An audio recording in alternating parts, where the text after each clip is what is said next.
Hi ಎಲ್ಲರಿಗೂ ನಮಸ್ಕಾರ. Welcome to our channel Shri Lakshmi Rajesh. ಇವತ್ತಿನ ದಿನ ನುಗ್ಗೆಕಾಯಿ ಸಾಂಬಾರು ಮಾಡೋಣ. ಬನ್ನಿ ಹೇಗೆ ಮಾಡೋಣ ಅಂತ ನೋಡೋಣ. ಫಸ್ಟಿಗೆ ಇಲ್ಲಿ 1 ಕಪ್ ಬೇಳೆ, 2 ಟೊಮೆಟೊ, 2 ಈರುಳ್ಳಿ ತೊಗೊಂಡಿದ್ದೀವಿ. ಈಗ ಬೇಳೆ ತೊಳೆದಿಟ್ಕೊಂಡಿದ್ದೀವಿ. ಇದರ ಜೊತೆಗೆ ಈರುಳ್ಳಿ,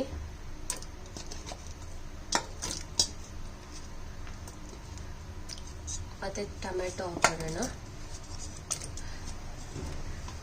ಇದು 2 ವಿಸಿಲ್ಸ್ ಬರಲಿ. ಇವಾಗ ಕ್ಯಾಪ್ ಹಾಕಿದ್ದೀವಿ. ಈಗ ಸಾಂಬಾರ್ಗೆ ಒಗ್ಗರಣೆ ಹಾಕೊಳ್ಳೋಣ. ಫಸ್ಟ್ ಎಣ್ಣೆ, ಈಗ ಸಾಸಿವೆ ಹಾಕ್ತಾ ಇದ್ದೀನಿ.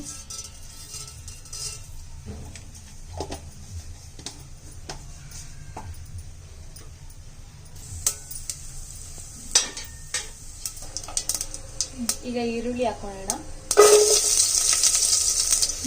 ಈಗ ಕರಿಬೇವು ಹಾಕೋಣ.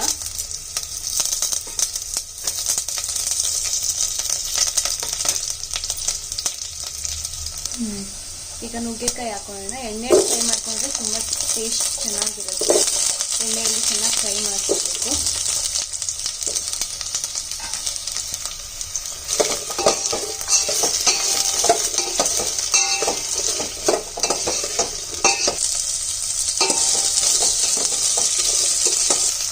ಇದಕ್ಕೆ ತಕ್ಕಷ್ಟು ಉಪ್ಪು ಹಾಕ್ತಾ ಇದ್ದೀನಿ. 1 ಸ್ಪೂನ್ ಸಾಂಬಾರ್ ಪುಡಿ ಹಾಕ್ತಾ ಇದ್ದೀನಿ. ಇದಕ್ಕೆ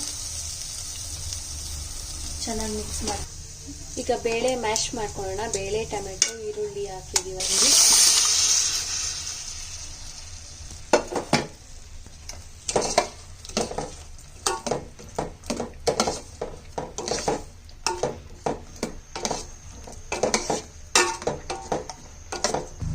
ಈಗ ನೀರು ಸೇರಿಸ್ಕೊಂತಿದ್ದೀನಿ.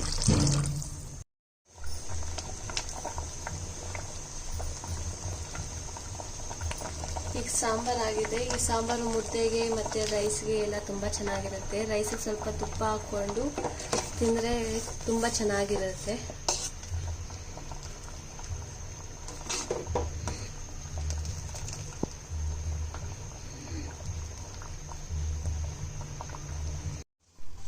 ನುಗ್ಗೆಕಾಯಿ ಸಾಂಬಾರ್ ಜೊತೆಗೆ ಮುದ್ದೆ ತುಂಬ ಚೆನ್ನಾಗಿರುತ್ತೆ. ಅದಕ್ಕೆ ಸ್ವಲ್ಪ ತುಪ್ಪ ಹಾಕೊಂಡು ತಿಂದರೆ ಇನ್ನೂ ಚೆನ್ನಾಗಿರುತ್ತೆ. ತಿಂದು ನೀವು ಟೇಸ್ಟ್ ಮಾಡಿ ಹೇಳಿ, ಶೇರ್ ಮಾಡಿ, ಕಮೆಂಟ್ ಮಾಡಿ, ಲೈಕ್ ಮಾಡಿ. ಥ್ಯಾಂಕ್ ಯು ಎಲ್ಲರಿಗೂ.